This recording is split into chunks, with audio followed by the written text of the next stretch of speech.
Warren Buffett needs little introduction. He's the godfather of modern-day investing. For nearly 50 years, Buffett has run Berkshire Hathaway, which owns over 60 companies like Geico and Dairy Queen, plus minority stakes in Apple, Coca-Cola, and many others. His $82.5 billion fortune makes him the third richest person in the world, and he's vowed to give nearly all of it away. The Oracle of Omaha is here to talk about what shaped his investment strategy and how to master today's market.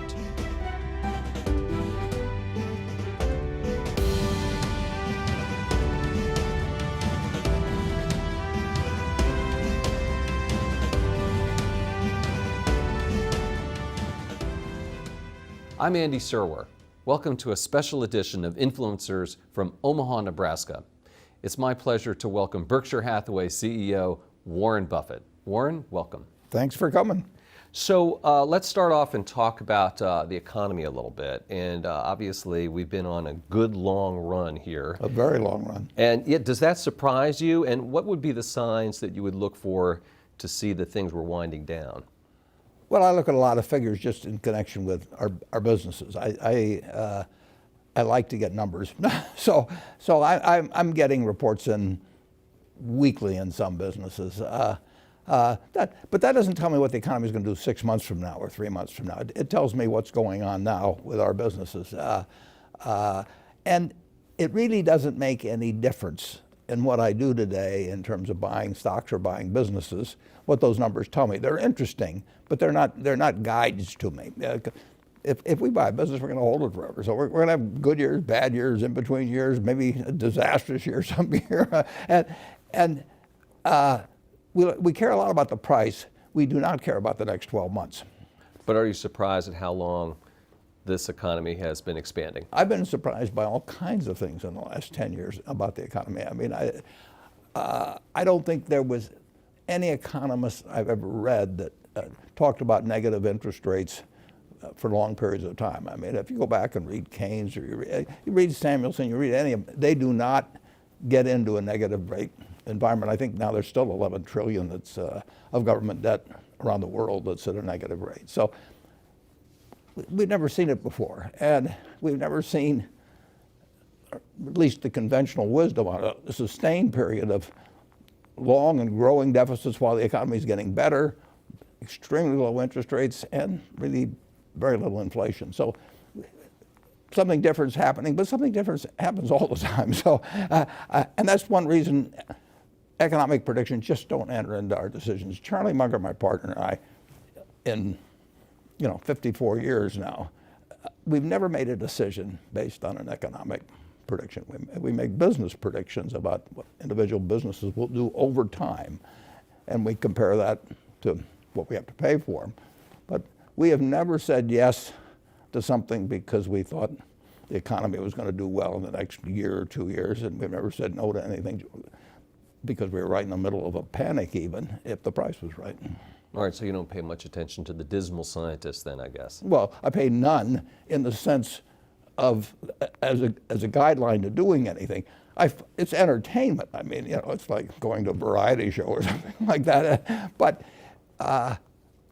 and I just don't know of any economist that actually has bought businesses successfully or done well in stocks. Paul Samuelson did. And you may know he was a big shareholder of Berkshire. But it's, they make guesses, and there's so many variables. I mean, in the hard sciences, you know that if an apple falls from a tree, that it isn't going to change over the centuries because of anything or political developments or 400 other variables that go in. But when you get into economics, there's so many variables, and the truth is you've got to expect good times and bad times in business.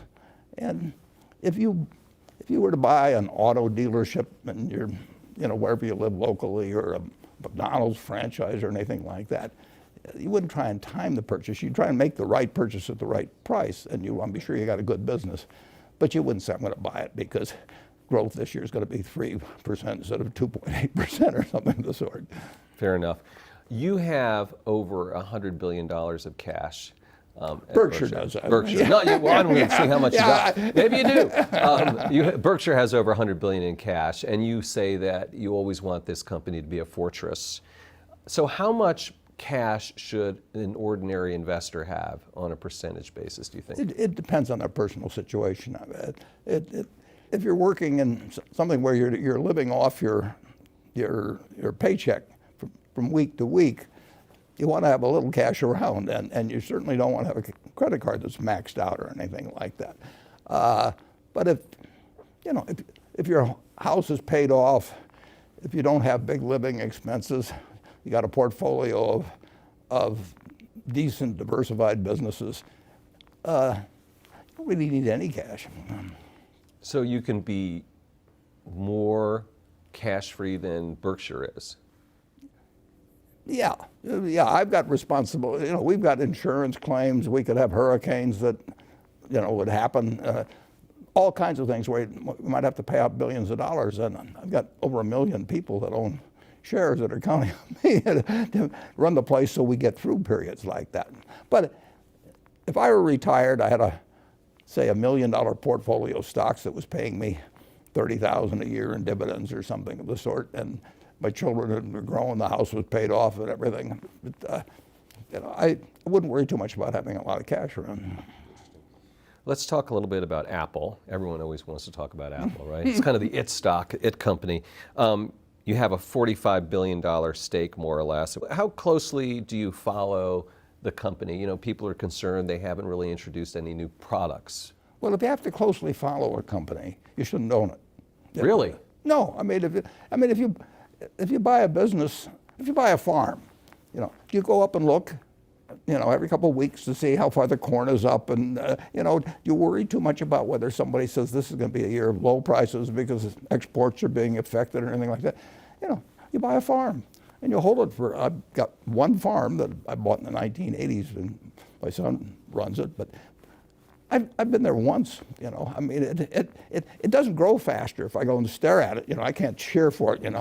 More effort, or something like that. And I know there's going to be some years when prices are going to be good and some when the prices aren't going to be good. I know there's years when yields will be better than others.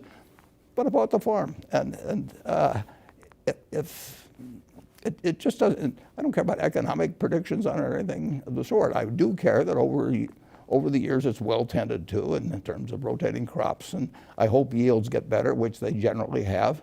In fact, that farm 100 years ago would have probably produced 30 bushels, maybe 35 bushels of corn per acre. And now in a good year, it'd be 200.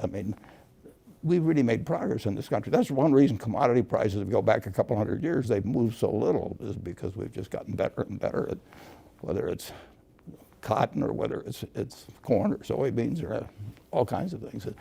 And you and I have benefited from that. And so Apple is kind of like a farm. Well, it's a long-term investment, and if you own the best auto dealership in town, the best brand, and you had somebody good running it, you wouldn't drop by every day and say, how many people have come in today, or I think interest rates are going up a little, maybe it'll slow down our sales or anything. No, you buy it knowing there's 365 days a year, and you're going to own it for 20 years, so that's 7,300 days, and things are going to be different from day to day and year to year. You shouldn't buy it if the day-to-day stuff is important. Let's switch over to talk about buybacks, which is another hot topic these days. And you did a fair amount. If you look in the annual report, you can see that between December 13th and 24th, it looks like you guys bought back about $233 million worth of Berkshire, which was right near that particular stock market bottom. How did you know that? Or what was going through your mind? If I knew it, I'd have bought a lot more than 200 million. No, that's not a big purchase for us, actually. And now we will buy Berkshire when we have lots of excess cash. All the needs of the business are taken care of. We spent $14 billion on property, plant, and equipment last year, way more than depreciation. So we take care of the needs of the business. Then we have excess cash, and if we we'd love to do is find other businesses to buy. But if I think the stock, and my partner Charlie Munger think the stock is selling below intrinsic business value, we will buy in stock. So it obviously was at that point. Well, we thought so, yeah. But what's really intriguing is when it goes down a lot. I mean, when you're buying dollar bills for 60 or 70 cents, which periodically you get a chance to do in stocks, then assuming you've got the cash, you don't want to ever get so that some surprise could really take you out in some way. But if we've got excess cash, we'll buy it as fast as we can. But at that point, it would be more like a 2009 rather than just December of this past year. Yeah, exactly. Right. But it's, if you and I own a McDonald's franchise together and it's worth $1 million and you own 50% of it and you come to me and you say, I'll sell out for $400,000, I'll buy you out. If you say you want to buy mine, I'd be wary of that, but yeah, well, for just that reason. You should be, yeah. But right. if you want $600,000, I'll just say, come right. back tomorrow.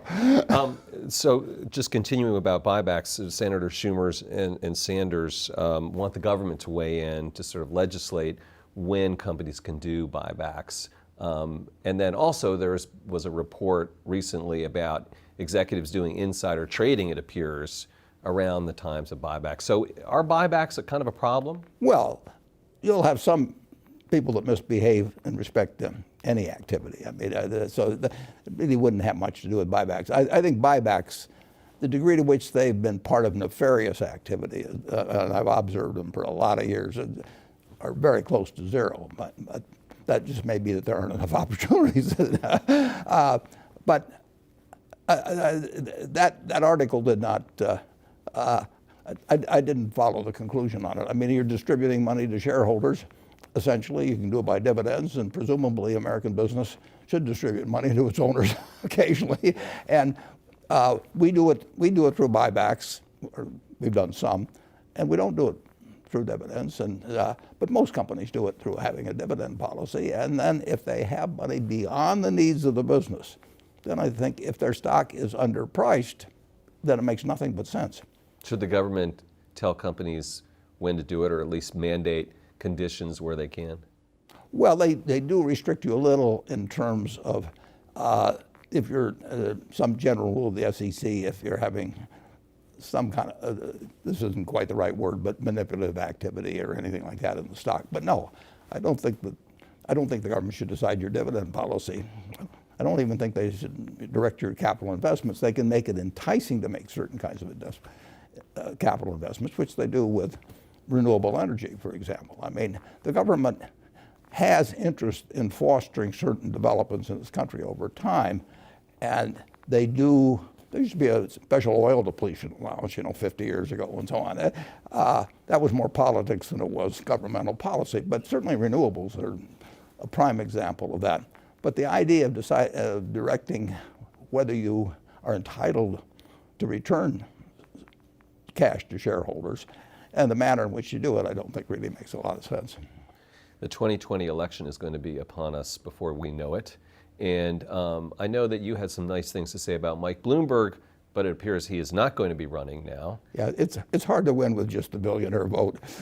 You would have your vote and a few others. That's funny. But I admire him enormously. I wish he had run. I want to be very clear on that.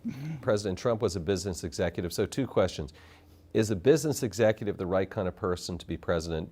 And what characteristics do you look for a president that you would support? Well, I think a business executive can be the right person, but I don't think that because they're a business executive that you give them extra points. And number one, I want a president that wakes up every morning and realizes that the greatest threat to a country which has got all kinds of things going for it are weapons of mass destruction, and that we live in a world where people, organizations, and occasionally countries could have people that would like to wipe out a large percentage of the American people, or maybe other countries as well, and that you now have capabilities, which I always thought until recently I classified as nuclear, chemical, and biological, but I think you have to add cyber now. If you have some evil genius someplace that for crazy reasons, just like happened with anthrax back You know, who knows what motivates somebody that starts sending anthrax out in letters. And if you have somebody that thinks that it'd be great to send a false alarm to the Russians and to the U.S. that the other side was launching or something of the sort, you know, it's a very, very dangerous world. It's a wonderful world, but it has dangers now that started in August of 1945, and when Einstein said, you know, this changes everything in the world except how men think. So I want a president that has that same filter, that all of these other things are important, but protecting the country and reducing the chance of successful use of weapons of mass destruction against us is the #1 job. And I think most of the presidents, I've talked to a couple of them about it over the years, and I really think that they do realize that they may get lost in the events of every day as they go along. And then beyond that, I want a president that has two objectives with the economy. One is to make sure that this marvelous goose we have keeps laying more golden eggs. And then I want a president that also feels that if GDP is $60,000 per capita in the United States, that nobody should get left behind. We've got a market system that works marvelously in turning out more goods and services, better ones, year after year. Done it all through my life. Would you ever talk to a candidate and say, hey, what do you think about these three things?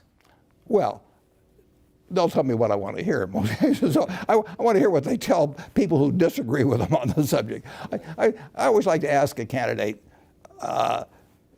they usually finesse me some way or another, but I say, what are you for that the majority of your followers are against? You know, I know you really believe in that, you know, and that's really the test, but I'm not sure that, except under some kind of sodium pentothal or something, you're going to get a great answer to that question. That's great, but that's the question you ask the presidential candidates or presidents that you would speak to. If I really want to get, and that's why Bernie Sanders was so successful. I mean, 90% of the people who voted for Bernie Sanders had probably not heard of him 2 years earlier, but they felt they knew exactly what he would do. I mean, they felt he was authentic. And if you asked him, you know, what he was for that most people might be against, he would tell you, you know. A few questions about Kraft Heinz. Was that a mistake? Well, we'll find out over time. But we did pay too much, in my view, for Kraft. We didn't pay too much for Heinz. So when we started out, it was originally a non-public partnership between us, but we did pay too much, in my view, for Kraft. And there's not much you can do about things if you pay too much. Secondly, there's always been a struggle between the retailer and brands. I mean, if I've got a terribly weak brand and I want to get into Walmart, I'm not going to be able to do it. You know, I mean, I have to offer all kinds of crazy concessions, you know, and I want to be in Walmart if I have some sort of consumer packaged goods. The negotiation is way different if you have something essential versus non-essential. 10 years ago, Costco tried to get rid of Coca-Cola. Costco's got terrific loyalty among customers, and you know, and their own Kirkland brand is a $39 billion brand now, and it moves from category to category, and they only started in 1992. So they know brands, and but in the end, they put Coca-Cola back in. If it had been Royal Crown Cola, they wouldn't have had to put it back in. So there's always that struggle between the brands. I mean, and there always will be. But the retailers net, it has been moving in their direction, particularly, I think, because of the Amazon revolution. First Walmart, and then... Walmart. Right, and then Walmart, Amazon. yeah. I mean, but it's been accentuated, I think. We have a new retailing environment now. I mean, it isn't like it goes from night to day, but it moves somewhat. And brands that people have spent billions of dollars developing and sponsoring TV shows or sponsoring radio shows in the old days. I mean, Campbell's Soup was always on there with Jack Benny or something, you know, when I was a kid, and it was big. And it built brands, and people obviously like the product too. But people are more willing to change, and it's harder It's a somewhat different world than what it is. Night and day. I mean, you are very unlikely to keep changing brands every day. But it really surprised me that Gillette lost position. I mean, men don't like to experiment much. Women are better experimenting. But you know, when you were a kid, the Gillette cavalcade of sports was your pal and brought you the Rose Bowl and the World Series and all that sort of thing. You just shave with Gillette the rest of your life, and you still do to a great degree. But it's not exactly the same as it was even 5 years ago or so when we bought Kraft. You mentioned Amazon as a game changer, and I have to ask you, you haven't bought the stock. You're an admirer of Jeff Bezos. A listing of the richest people in America came out. He's number one. I think your friend Bill Gates is number two. You're number three. So you can see what he's done in myriad ways. Yeah. And of course, the question is, how come you haven't bought Amazon? Is there still time to buy? Would you still buy it? Oh, I always admired Jeff. I mean, I met him 20 years ago or so, and I thought he was something special, but I didn't realize you could go from books to what's happened there. No, I mean, he had a vision and executed in an incredible way, something that it would not have, but there's a lot of games I miss. I would have missed Microsoft even if I gotten to know Bill earlier or something. Those just aren't my games. I don't worry about the things that I miss that are outside my circle of competence of evaluating. I have missed things that were within my circle, and that's a terrible mistake. Those are my biggest mistakes. You haven't seen them. But I don't, it's not a mistake because I miss Netscape or something like that at all. I would say that maybe 5% of the companies or 10% of the companies at most are within an area of my circle of competence. There's something I should be able to understand.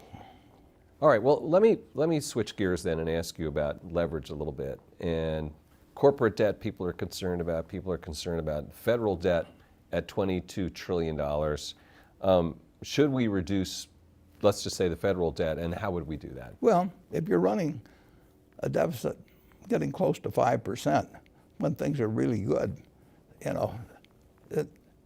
that's a new world. And neither the Republicans or Democrats are particularly concerned about it.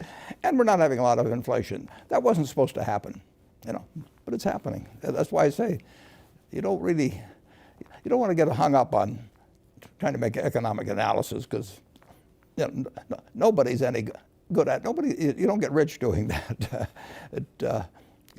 If you look at, you mentioned that Forbes list, if you get on the list, the number of people have done that by economic analysis, I think you're just about zilch on there. Okay, fair enough. Income inequality, wealth inequality, you've talked about the earned income tax credit. Is there more to it than that? Should we adjust tax policy? It seems to be going the other way right now. Well, it is going the other way, but I think the earned income tax credit is the best way to put money in the pockets of people that don't fit well into the market system, but that are perfectly decent citizens and that have made a good bit of the success somebody like I've had with Berkshire or something possible. It wouldn't have happened without the America we have. And if you go back 200 years and we're all working on, 80% of us are working on farms. The person that's the best at that, working on that farm, whatever it may be, is worth maybe twice the ones that's the worst. I mean, that's the difference between super talent and no talent in the farm economy, picking cotton or whatever it may be. Now, if you're the best middleweight fighter in the world, you may get $20 or $30 million. And if you are just a good citizen, raise nice kids, help in the neighborhood and everything else, but you don't have market-related skills, you'd be good on that farm still. And you would be earning something comparable to most of the people around you. But you don't have something now that as it gets more and more specialized, and it's going to continue to get more specialized. You want two things for that person. You want them to have a decent life. I mean, they live in a country with 60,000 of GDP per person. You want them to have a decent life, and they can. I also think you want them to have a feeling of accomplishment. So you want them to have a job, assuming that they're not handicapped in some way. You want them to have a job. But the minimum wage would be one way to say, well, we'll make sure that they have enough money in their pocket. but that's got a lot of effects in disturbing the market system. They just need more cash. They don't need a higher wage, they need more cash in their pocket. And the government, at a relatively low cost, can provide a decent living for anybody that's working 40 hours a week and has a couple of children. And we've gone in that direction, and it's sort of bipartisan. I mean, you find both Republicans and Democrats for it. I think it would be better not to have one annual payment, that they get it monthly. And I think there's various things you could do, but you want them to feel part of the system, and you want to have them get, as more and more of these golden eggs are laid, you want them to get a little more of their share. I mean, if we don't do that and the Democrats win, it's possible we get, big taxes on wealthy people, free college for all, and those are bigger plans. You want more money in the pockets of everybody that's willing to work or is unable to work. And we can do it. A rich family would do that. If I had 6 or 7 kids and I had some business I wanted to pass on, you'd pick the most able person to run it because that's the market system to do that. But you'd make sure that all 7 of the family participated. You'd give more to the one that didn't. You might give more to the one that kept producing the golden eggs. You would, but you wouldn't just say to the one at the lowest end, who might be the best kid of all in most respects. He's the one that shares with everybody and does all kinds of things. And you wouldn't say to that him or her that too bad, but that's just the way the market system works. Go have your spouse get a job and look for housing someplace. Right. Why don't we do an update about the healthcare initiative, which now the company has a name. Yeah, Haven. Was that your idea? No. Sometimes I didn't worry about a name. We could have gone on as a no-name operation for 10 years, as far as I'm concerned. No, that is. We got a wonderful partnership in the sense that it's large and has reasonable market muscle with more than 1 million employees among the 3 of us. We've got 3 CEOs that can make things get done in organizations that are so big that normally they would get very bureaucratic. If you tried to do this with many big companies, you'd have legal weighing in and public relations weighing in. We don't have any of that stuff. They may have them in certain areas, but I don't have to. But Jamie isn't going to worry about doing that sort of thing, and neither is Jeff. So we've got a unity of commitment and an ability to execute on the commitment. The only problem is you've got a $3.4 trillion industry, which is as much as the federal government raises every year, that basically feels pretty good about the system. As we went around talking to people to find a leader for the group, for example, everybody says, the system, it turns out very good medicine, but you can't go from 5% of GDP to 18, without really making you less competitive, among other things in the world. So everybody thought the system needed some adjustment, just not their part of the system. And that's very human. I'd do the same thing, I'm sure, if I was in the same place. So there's an enormous resistance to change, while a similar acknowledgement that change will be needed. And of course, if the private sector doesn't supply that over a period of time, people will say then, we give up, we got to turn this over to government, which will probably be even worse. How often do you talk to Jamie and Jeff about it? I know Todd Combs, I think, is your point Todd, person. Todd really does all the work at our, but if this works, give Todd 100% of the credit from the Berkshire standpoint. Does Haven have to buy companies to gain expertise? And what do you? No, no, I don't. What is the plan? I mean, how do you? The plan is to support a very, very, very good thinker on this subject is a practicing physician and who commands the respect of the medical community to, in effect, figure out some way so that we can deliver even better care and have people feel better about their care too. I mean, they have to perceive that they're receiving better care over time and stop the march upward of cost relative to the country's output. we've got this incredible economic machine, but we shouldn't be spending 18% when other countries are doing something pretty comparable in terms of doctors per capita, hospital beds per capita, and all that. The very top stuff in medicine, I think, is very much concentrated in this country, and that's great. I want us to be the leader, but I just don't. I think we're paying a price. If we're paying 7 extra points of GDP, that's 1.4 trillion a year.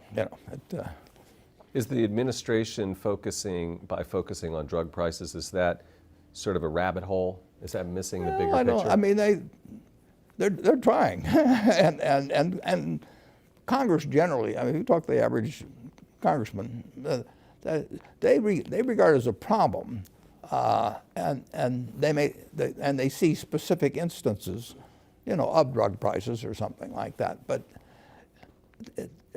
it's a big problem to change. I mean, the trouble is it intersects in so many ways, and that's why we've got Gawande heading it, and we've got 3 big-sized organizations backing him. We're not trying to do it to make money. I mean, that is not a goal that we end up with some business that we make money off of. And will he be talking to health insurers, for instance? Well, he'll be talking to everybody, but it is. His game plan is not something we're going to try and lay out because it's in his head to some degree. I mean, obviously, we selected him by hearing and reading and so on what he's done. But he'll learn as we go. We will conduct certain experiments, or he will, and try out a community where one of us has a lot of employees, maybe, and there's various ways to experiment. Shifting gears, where do you find things like that Abe Lincoln tail and leg quotes? I mean, do you read Bartlett's book of quotations? No, I and don't find read, these things? but probably 50 years ago, I looked at a few Bartlett's quotations, but I read a lot, and you just remember these things and apply them? Well, if you're 88 years old, I mean, you ought to remember something. Oh, you don't remember what happened yesterday, but you remember the old stuff. You've got a lot of interesting quotations in your head, Not like you do, I think. That's great. Okay. So one company you invested in was GE. Yeah. And you did well with that investment. And yeah, I was too early, actually. If you look back, I was very active in the last half of September and early October, and then I wrote that article in later October. And I knew it was going to get bad. I wrote in the article it was going to get bad, but I didn't think the stock market would react as much as it did between then and March. So I had more or less used up our powder well before the bottom was hit. That's interesting. How have you avoided not getting back into GE more recently? I mean, I'm sure that they've reached out to you. Everyone says, oh, why doesn't Warren Buffett invest in GE and save it and take it to the promised land? It's this great American company. Well, actually, I think Larry actually is doing a good job. Larry Culp. Danaher, yeah, Larry Culp. But Danaher is a good sale, and I think his priorities are straight, and I think he's a very able guy, and he's on the right track. And I'm a fan of GE's in the sense that we're a big buyer from them, we're a big seller to them. I've known the managers. I mean, Jack Welch is a very good friend of mine, and we don't agree on politics 100%, but we have a lot of fun together. I love the guy. So I've got a great desire for GE to do well. It just hasn't looked that attractive to me. Right. You talked about the groves of trees in the letters shareholder. One was the third grove, which was sort of the in-between stakes. The equity interests. Yeah. Is it the case that those are sort of not the healthiest grove of trees?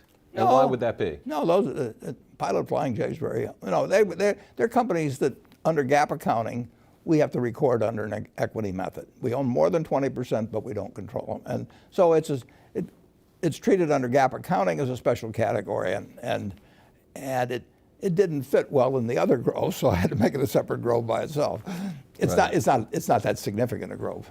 You say that the sum of Berkshire has a greater valuation than the parts. That is true. Did you ever try to calculate that? How much is that? Well, it depends on circumstances. I mean, there's sometimes when the float from insurance can be very valuable. There's sometimes when the ability to use production tax credits, we'll say, in the utility business, but have them on our as part of our consolidated return helps, but that varies a lot.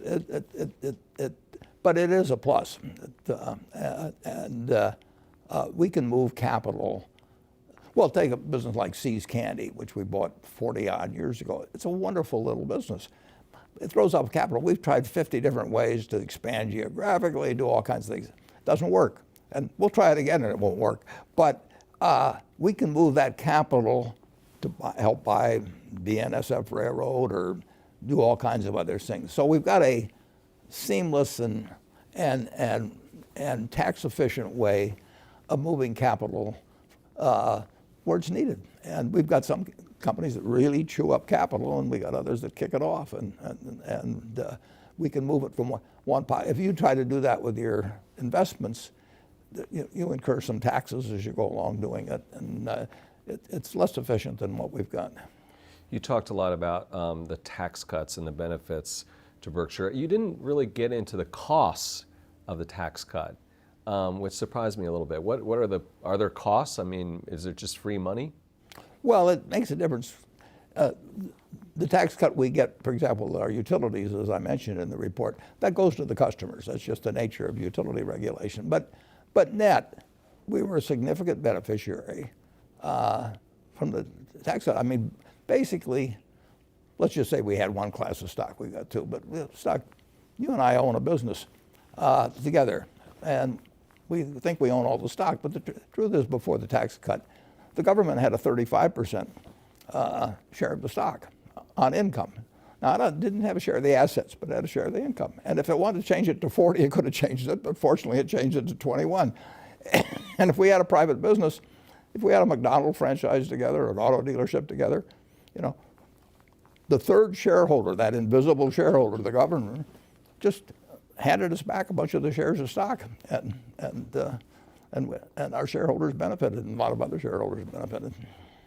Right. You talked about Ajit Jain and Greg Abel saying that Berkshire blood flows through their veins. Have they made a difference since they become vice chairs? And then are they like Warren and Charlie? No, they don't have the interaction. They each run a separate business inside. Ajit does not think about the other businesses. He thinks about the insurance business, and Greg does not think about the insurance business at all.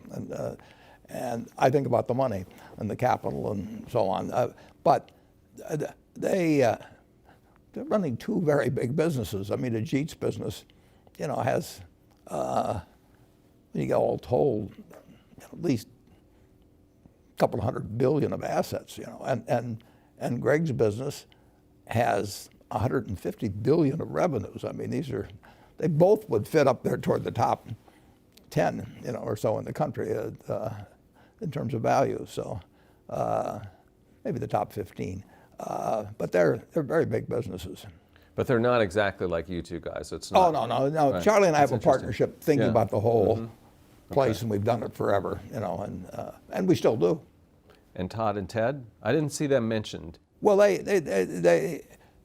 have $13 billion each, including pension funds, that our pension funds, that they run. And so of the 173 billion we had at year end in equities, we had 173 bucks. We had another 8 billion in pension funds. So of the 180 or so, they had 26 between them that they're managing. And they got total discretion on that. They don't ask me. At the month end, I look and see what they did. They don't do much. They don't do a lot of trading or anything. But I look to see what changes they made. And Todd, for example, I mean, he made a couple of small investments in private placement type operations.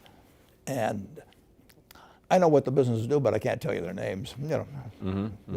That's his baby. Was one of those, you made this investment in Oracle and then you sold it. Was that something they did? No, that was not something they did. That was something I did. Yeah, and you said you didn't understand it. That's why you sold it. But then why'd you get it in the first place? Yeah, well, that's a good question to which I do not have a good answer. I know. I see development. I know enough about the cloud to know I don't know enough about the cloud. Right. Okay. So Barclays put out a note. They said they were lowering the estimates for Berkshire for the EPS. Do you read that stuff? No. Well, I mean, I may read it accidentally, but I don't seek it out to read. I'll put it that way. But it just doesn't make any difference, you know. I mean, if I spent time reading that, I wouldn't have the time to read 10Ks. And we're not going to do anything different. I don't know what we're going to earn. As I put in the annual report, and I really think this is unique. I mean, we do not prepare financial statements monthly for Berkshire. And there's just no other company would do it, but there's no sense doing it. I know where the money is, and I know how the companies are doing generally, but what difference does it make? Because I'm not going to try and hit any number for the quarter by, you know, having a sale on insurance or doing something even worse. So and Charlie, I mean, he knows where we stand, and we know what businesses are doing well, which aren't, and we certainly know where the money is. Another one, UBS survey of Berkshire investors says the 5 most important things to them are succession, investment performance, M&A opportunities, share repurchase, insurance margins. Do you read that, or does that no, surprise but you? I don't disagree with that. I mean, I'm glad that somebody understands this. Your own investors. Yeah. Well, that's important. You know, 54, well, if you go back to when I started my partnership in 1956 that Berkshire came out of, there were 7 people sitting there at a table having dinner, relatives primarily, and I said, here's the partnership agreement. It's done under Nebraska law. It's 4 or 5 pages. You don't need to read it. But I said, here's a little half-page, what I call the ground rules, and I want you to read these, and if you feel okay about that, about the interaction, what the expectations are, and all of that sort of thing, then we'll join forces. And if you don't, it's fine. Other people have, you know, but we shouldn't be partners. I mean, you know, if I'm going to have a partnership with somebody, I want it to be compatible. It is, you know, and when you have a public company, you can't control who comes in. I can't control some guy that comes in and thinks we're going to pay big dividends or split the stock or something like that. So by my actions and my communications and everything, I want to attract the people that, from the public market, that I want, and I want to keep the others away. Costco was built. Saul Price, who started the Price Club and that thing, he sat down and figured out the customer he didn't want. And he set up a system that would keep away the customer he didn't want. Who did he not want? He didn't want somebody buying a quart of milk with somebody behind him with a basket of $200 worth of goods waiting for that. So he put in a membership fee, and by putting in a membership fee, he killed all the drop-in business, the business that belonged to the 7-Eleven. We want Berkshire to keep out people who have expectations about us that are different than ours. I mean, good for them, and I hope they find somebody they fit. But if you're going to run a church, you want your seats to be filled by people that are generally want to listen to your form of religion. And you don't want it to change every week and say, gee, I need a new group, and I'll go out and talk to a bunch of investors and get them to come to my church this Sunday. Because there's only so many seats in the church. There's 1,645,000 or so A equivalent shares, and those are the seats. And I want them occupied by people that are on the same page I am. The Church of Berkshire. Seems like you've got a big weighting in financials, and of course you finally invested in Jamie Dimon's company. Why banks right now?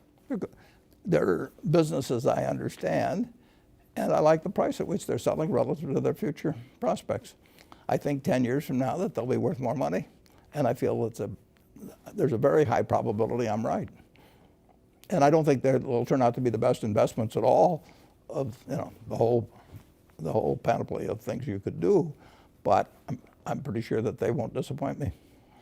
Is climate change changing your insurance businesses? No, it doesn't change the insurance business. Does it change modeling or something in the business? No, it would change our insurance business if we were writing 20-year policies. I mean, if there was something that changed life mortality adversely to the interests of the life insurance company, you're stuck with a policy for 20 years if you write the life insurance policy, and it's, you know, you'll keep paying your premiums if it's adverse to me. That's what's happened in long-term care insurance, for example. But when you write a policy for 1 year at a time, you see what the developments are, and if, you know, cars, for example, are much safer to drive than they used to be. There used to be 15 deaths per 100 million miles driven. Now there's a little over 1. On the other hand, they've become much more expensive to fix. I mean, that little little side view mirror, which used to cost $10, now $1,000 or something like that. So you have things that are changing in terms of, if you're writing collision insurance, you got to allow for the fact that windshield, the bumper, all kinds of things, or the side view mirror and all that are way more expensive. But if you're writing liability, you know that people aren't going to die as often. So climate change is climate's been changing. But the truth is that you now can buy really big catastrophe limits cheaper than you could buy them in 2005 or thereabouts, allowing for changes in the dollar and concentration of population. So far, rates have come down. That's the reason we've gotten out of the cat business to a great degree. We were a very big writer of cat business 10 or 12 years ago. We aren't out of the cat business because of climate change. We're out because the prices aren't right. And the world will change, and that's got very serious consequences, but it won't change that much from year to year. That, we've done very well during a period of some climate change. You've talked about technology advancing faster than our ability to understand it. And I'm wondering if social media and Facebook and Google and Russian trolls coming in, and is that maybe an example of that? Or are you still worried about that problem? Well, I think cyber poses real risks to humanity, forgetting about the problem of even misinformation. I'm just thinking of, we have railroads running over 22,000 miles of track, and some of them are carrying ammonia, and some of them are carrying, chlorine and things. We have to carry them. We have no choice about that. We're required by law to carry them.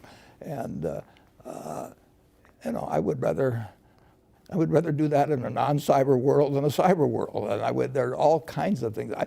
The problem about something like cyber is that it's moving, and it's just unpredictable whether you'll get some crazy guy like stuck the anthrax in what they can do becomes magnified. I mean, when you saw what 19 guys did, on 9/11. I mean, tools in the hands, or potentially in the hands, of either crazy individuals, crazy groups, or even a few crazy governments, are really something.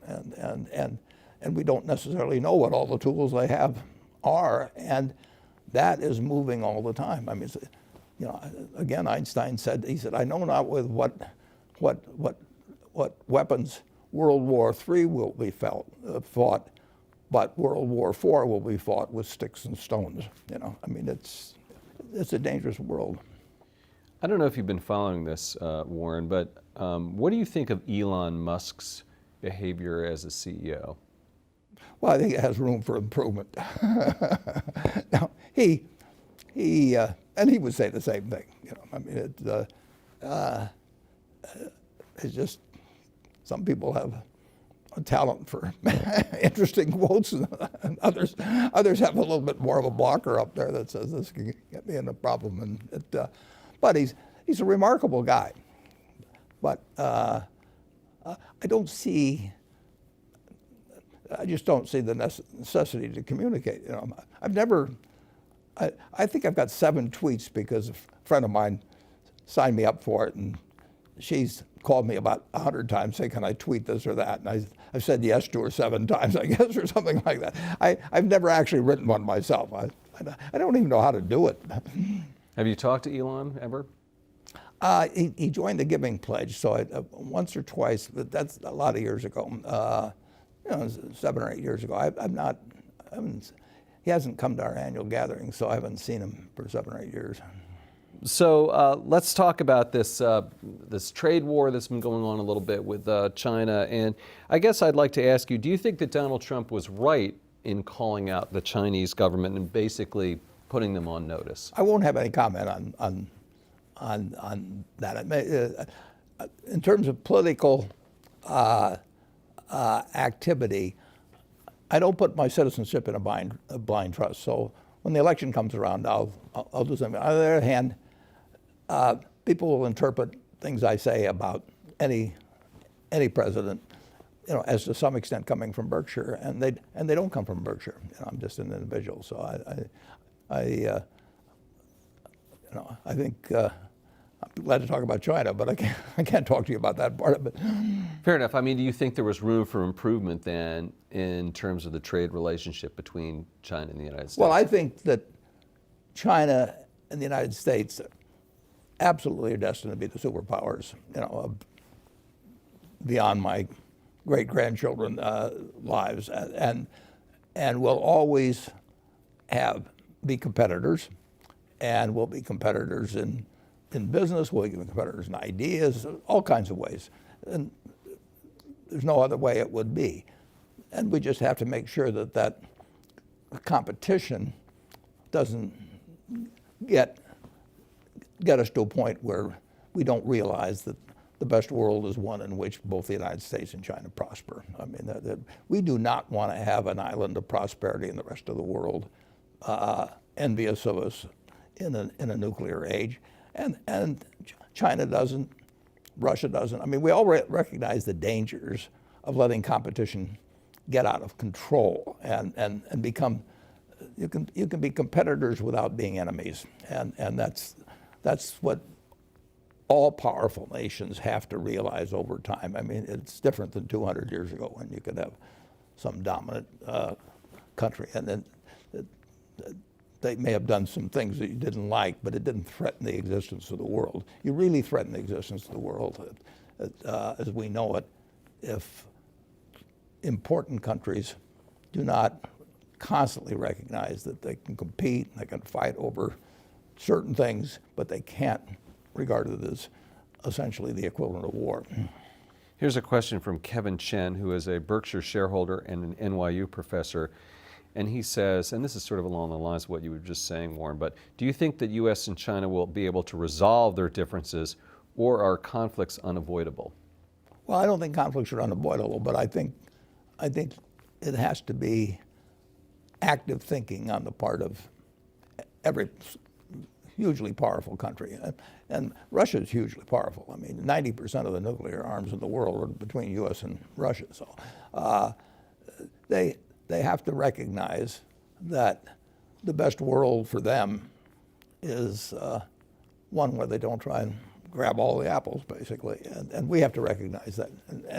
And we can't, in the United States, we can't think that either our ideas run the world, or we start getting aggressive about things, and China can't think that, and Russia can't think that. And that's obvious. You just have to make things, you got to be sure things don't escalate. You have World War I, with an archduke, I mean, you get these, you can get chance incidents, and you really want to, I asked one of the presidents one time, in terms of what he would do if awakened in the middle of the night with somebody coming to him and saying, absolutely, somebody else has launched, and would you launch on that? And you've got 10 minutes to decide. And I wouldn't want to have that responsibility, but you want to make sure you don't get to that point. Right, right. Would you ever make a big acquisition in China? And if not, aren't you missing a huge portion of the world? Yeah, the answer is we would. Yeah, we would. Have you looked?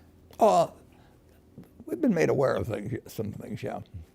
Are you concerned, on the flip side of the coin, are you concerned that the rule of law is different, that the accounting might be opaque?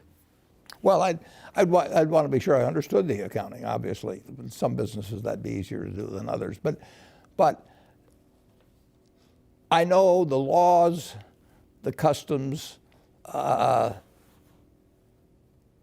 accounting, the people better in the United States than any place else. So there's some small hurdle in many countries to get over, which I can get over. I mean, but I just don't. It's just not as easy as looking at something where I already know the answer, from previous transactions or something of the sort. So it's easier to make a big acquisition in the United States. I have to do more work if I'm looking beyond the borders. But I love the idea of doing it. When we made the acquisition in Israel a dozen years ago, I didn't know what the tax rates were there. I didn't know what corporate law. I suspected that it would all be answered satisfactorily, which it was, but I didn't just automatically know it. It seems like you're more open about doing a deal in China than in previous conversations. I don't think so. No, It's out there. I'm open. Yeah, Right. we made 2 decent-sized stock acquisitions there, and they worked out fine. Those are? Well, PetroChina and BYD. BYD, yes. Yeah, BYD was Charlie's, but Right. Charlie's Yeah. very well versed on China. Right. But, The U.S. trade deficit has been widening, and of course, a lot of that has to do with our trade with China. Is that something that worries you? well, I wrote an article about it for Fortune and the trade situation many years ago, and when our deficit got to be large in relation to GDP. I don't think it's essential to have a trade balance, but I think that if a trade deficit gets large and it looks like you have no way out from it, that can be a real problem over time. I mean, you're shipping little pieces of paper to the rest of the world, and they're shipping you goods. I mean, people are working, making underwear or shoes someplace, and they get little pieces of paper from us. And it gets very tempting if you've done that enough to make sure that those little pieces of paper aren't worth very much over time when they want to cash them for something. So you don't want to have, we don't have any problem running trade deficits, but if we ran really large ones and we sort of worked ourselves into a box where we didn't really have a solution to get the numbers down, it could be a problem. And I wrote about it one time, but it's kind of a nice thing, actually. I mean, wouldn't you like to have something where you just send out little pieces of paper and somebody keep supplying you with your food or your, whatever? I'm living it. Right? Yeah, right, exactly. Yeah, we call them credit cards in the United States. Exactly, yes. Okay, and last question. China is facing its slowest growth in nearly 3 decades. The leadership there lowered the targets, I think, to around 6.5%, 6%. Are you concerned about this slowing growth and the impact on global markets? Well, I don't worry about it in terms of global markets. I mean, China's going to grow a lot over time. I mean, when you think of what's happened, well, this is 1949 or whatever, but there's been nothing really like it. I mean, you had 20% of the world's population at that time, perhaps, really hadn't remotely achieve their potential. I mean, they had the intellectual capacity, they had a decent soil, all kinds of things. I mean, and what's happened there almost is beyond belief. And that game's not over, but we've had incredible developments in the United States. I mean, real GDP per capita is 6 times what it was the day I was born in the United States. 6 times. And we thought we were a pretty developed country then and everything. No, my parents wouldn't have believed it. I mean, they would have thought, that this kid has really got it made. Make more in the United States, and it was true. I mean, we had this tailwind, and China's had a hurricane behind it, in recent decades. In a good way. Absolutely. Because you were comparing it to the tailwind of the hurricane at your back. At their back, and they have found a way of life that is dramatically different than existed for the billion. There was a billion then, maybe a billion, 2 or 3, whatever it is now, and they have changed a country really of size. I don't think there's ever been anything like it. We've done it too, but it took somewhat longer. I mean, it was a more stretched out. It was a remarkable period, but when you go to, I first went there in 1995, and then they regarded it as a miracle, and then I went back 10 years later, and it was a whole different country beyond that. Warren Buffett, thanks so much for joining us. I'm Andy Serwer. You've been watching Influencers. We'll see you next time.